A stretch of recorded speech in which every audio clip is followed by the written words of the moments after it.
If you ever watched The Twilight Zone, you might remember an episode where there were 4 or 5 people who were mysteriously stuck in a room with no doors or windows. The people didn't know each other, and they didn't know how they got there. They pounded on the walls, called for help, and so on. One of them realized that their room had no ceiling, and they climbed on each other, feet on shoulders, to reach the top of the wall. Eventually, they made it up and out, which is when the camera pulled back to show that these people were just toys in a box. As was typical for Twilight Zone, it ended with that. What if we were all just toys in a box? An answer that is simply another question. At least they had an escape. And each other. What I wouldn't give to just know that there is something outside this room, that someone could hear these recordings and let me know I'm not crazy. It's been days, as best as I can tell, since my last recording. Almost immediately after I finished the last stack of news, I got a new pile. All I have to do is look away for a moment or blink, and I have more to read. No note this time, so I guess my puppet master assumes I know the drill now. Yeah, I get it. Continuing to read the Norka news is my opening at the top of the box. It's the only thing moving me forward to whatever reality awaits me. A reality stranger than fiction, or at least stranger than the news. And the news, at least in my case, is all we really have.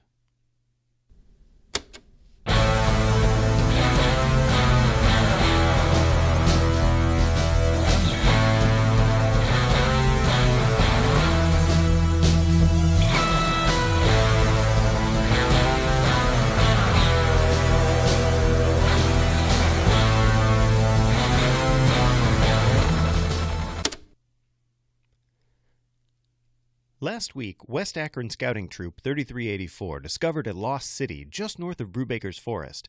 The scouts reported that this city had several skyscrapers, which is not typical for a lost city. The scouts returned without injury, but seemed to be somewhat confused by what they had seen. Afterwards, they went out for ice cream. We will report more information about the lost city as soon as we receive details. In the meantime, fear not. The chance that this city is inhabited by ancient aliens about to invade our world is highly unlikely. Given that this happened already last April, what are the odds that it would happen again? Seriously, what are the odds? Like 1 in 10? Yeah, 1 in 10 sounds about right. Residents of Lower Akron have reported seeing a frantic man running through the neighborhood, loudly singing, "Tonight we're going to party like it's 1999," over and over. The Akron Police Squad have identified the hooligan as a man named only Prince. Prince who? Prince of what? Authorities are baffled. The man also goes by an unpronounceable symbol. The squad also verified that this man has been partying every night since December 31st, 1998, and that he is still wearing 1999 plastic party glasses. You know, the kind where you look through the circles and the nines. Although unconfirmed, sources have suggested that the 1999 glasses glow in the dark. The Akron City Council released a statement on Monday. The message consisted of clicking noises, followed by a loud hum, and then something that sounded like distant, muffled screams.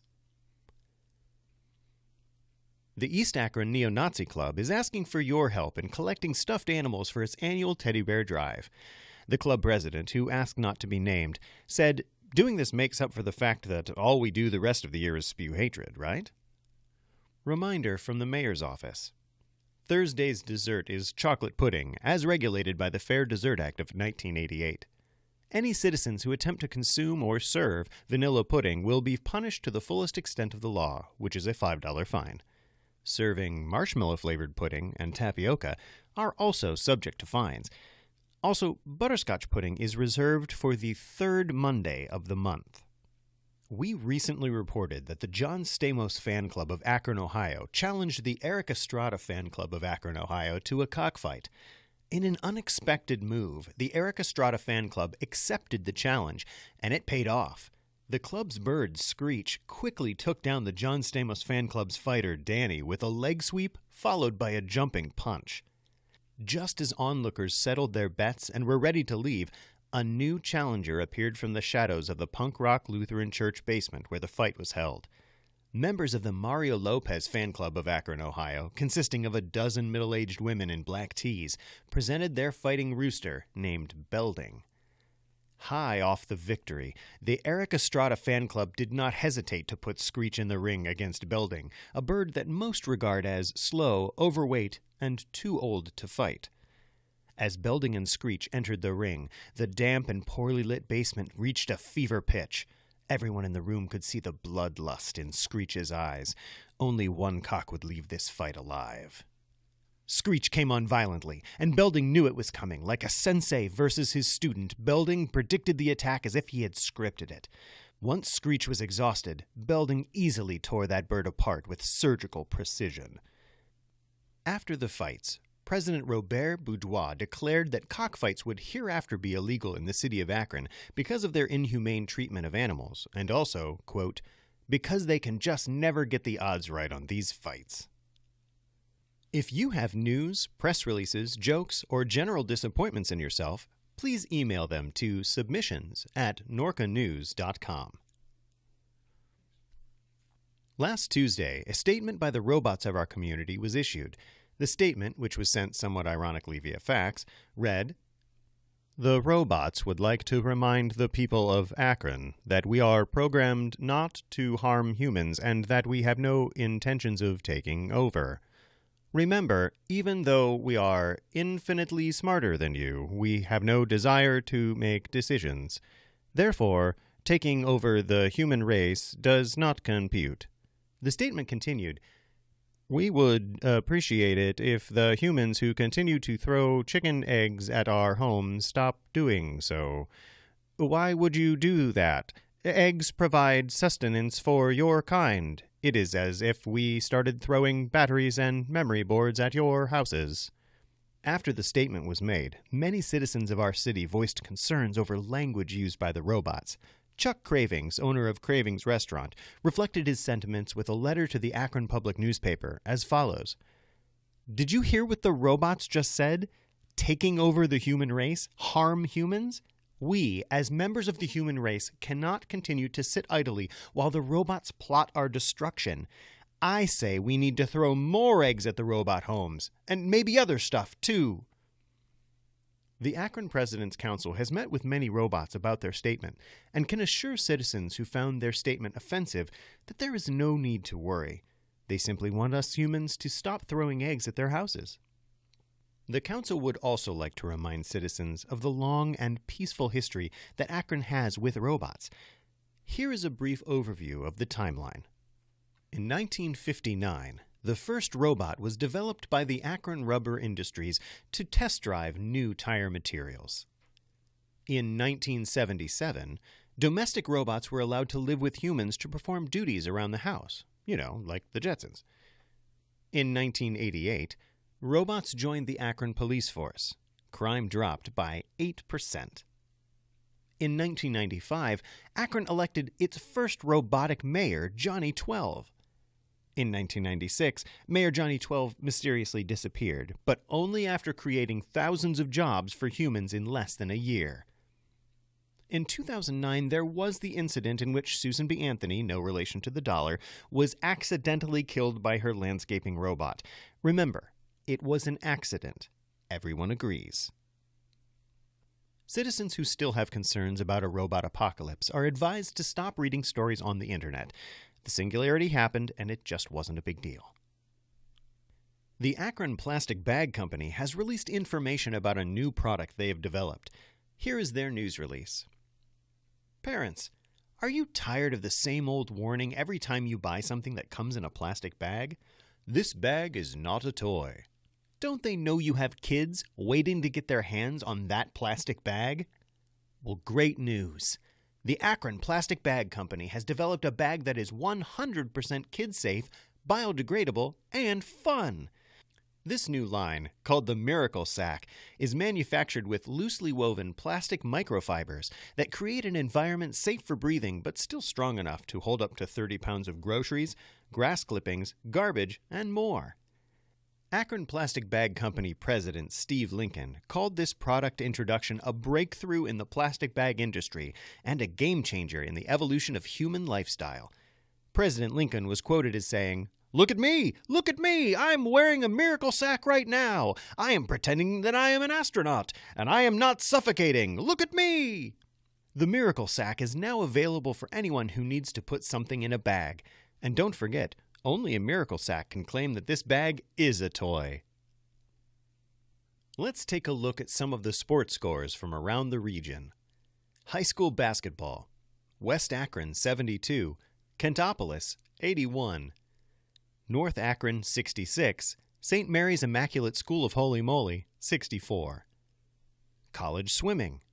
University of Kentopolis 88, Miami of Tennessee all dead.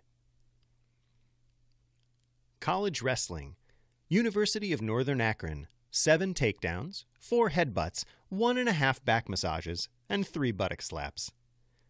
Akron Institute of Mischief 5 takedowns, 3 wedgies, 2 wet willies, and 1 tickle war. High school chess. Central Akron defeats the retired police chiefs 39-27 with a double rook switch in the bottom of the 9th, followed by a gruesome execution of the queen.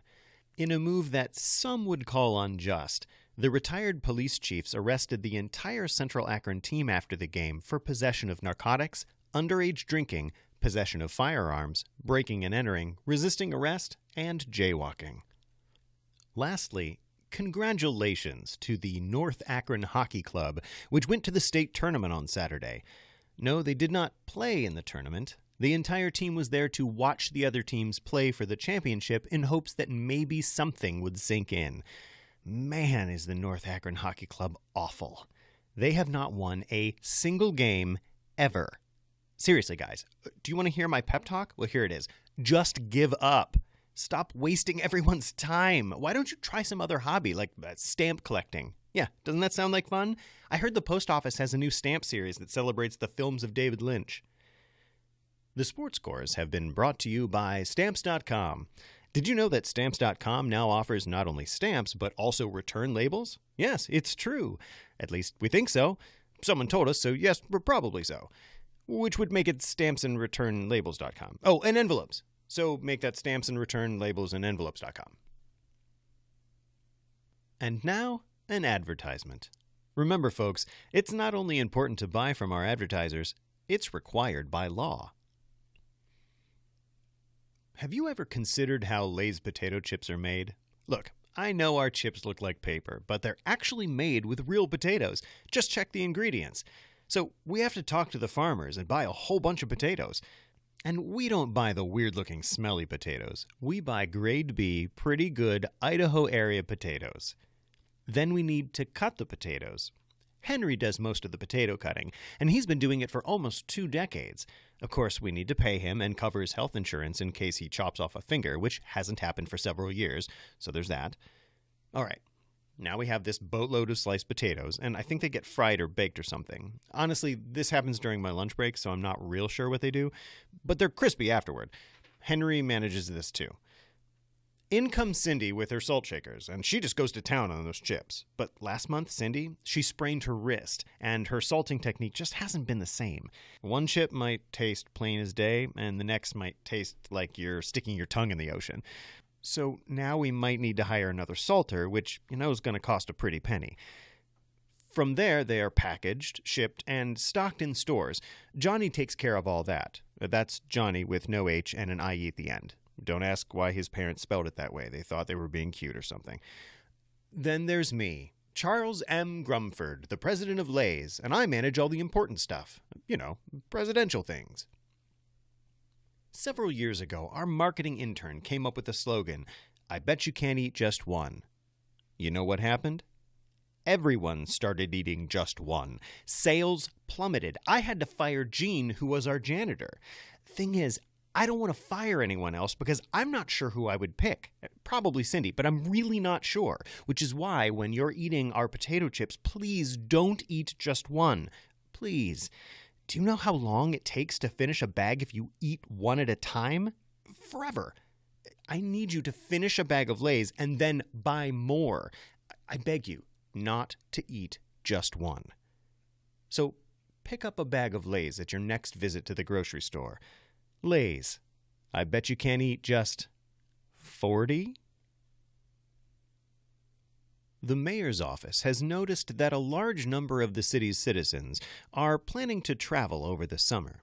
That's fine, a mayor's office representative said. We all need a vacation now and then. But to ensure your safe return, and you are returning, right? The mayor's office offered these tips for a successful trip. Feel free to take all the hotel soaps and shampoos you want.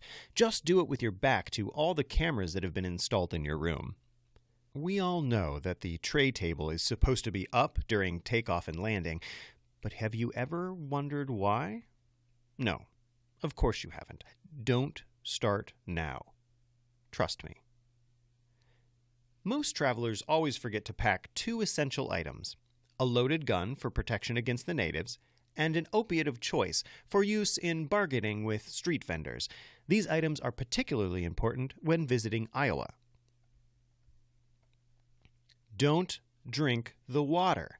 Always bring enough water with you for drinking, bathing, and a dip in the pool. When traveling abroad, it is considered impolite to be drunk and naked in public before 10 p.m. Try to speak the language of the country you are in. The locals will appreciate your effort. Also, use lots of hand gestures and over-the-top accents just like on TV. When in doubt, just talk louder. Ask plenty of questions when you are confused. People love to help. Here are some starters, spoken in an assortment of accents for your practice. Can you recommend a reasonably priced restaurant? Is that a historic landmark? In your country, where do babies come from? Is it true that your political system is completely broken? Is card tipping polite in your country? Where do I go to seek asylum? What day does your local John Stamos fan club meet? Let's head on over to optical illusions on the radio. Do you know why optical illusions are so cool? Because no one, not even the most brilliant scientists, can explain them, which makes them proof that higher beings do exist, and once in a while they get high and make another crazy optical illusion. In today's optical illusion, there are 2 horizontal lines. The first one has diagonal lines coming from both ends, forming an obtuse angle. The other one has diagonal lines that form acute angles. Take a look at the horizontal lines only. Which one would you say is longer? Go ahead and take a moment. Are you ready with your answer? Which one did you pick? Did you pick the top line? Most people do, and those people like you are wrong. Or did you guess that both lines are the same length? Oh, you clever fox. You have seen this illusion before, haven't you? Well, you're wrong too. If you take away the horizontal lines, go ahead and do that in your mind. You can see that we made the bottom line 1 millimeter longer, and that's why they call it an optical illusion. That was today's optical illusion, sponsored by Russia. When life gets drab in the democratic way, come visit Russia today. There you go, kids. Did you learn something? I know I did. Until more papers magically appear in front of me, this has been Christopher, reading the Norka News. Believe it, or else.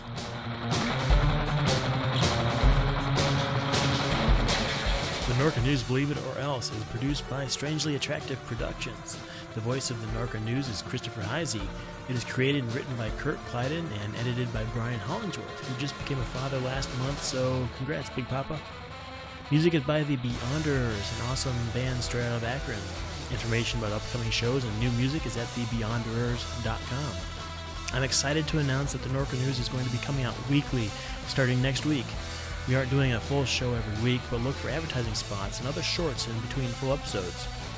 If you love the show and want to be a part of the fun, here's how. We take fake news, press releases, advertisements, or whatever else you think would be cool for the show. Email it to submissions@norkanews.com or submit it on the website, norkanews.com. If you want to show your support for the show, you can tweet about us, review it on iTunes, give us a thumbs up on Facebook, hit us up with a donation, or send a candygram. If you don't know what a candygram is, well, that's fine, neither do I. And thank you for listening to our show. Tune in next week for more.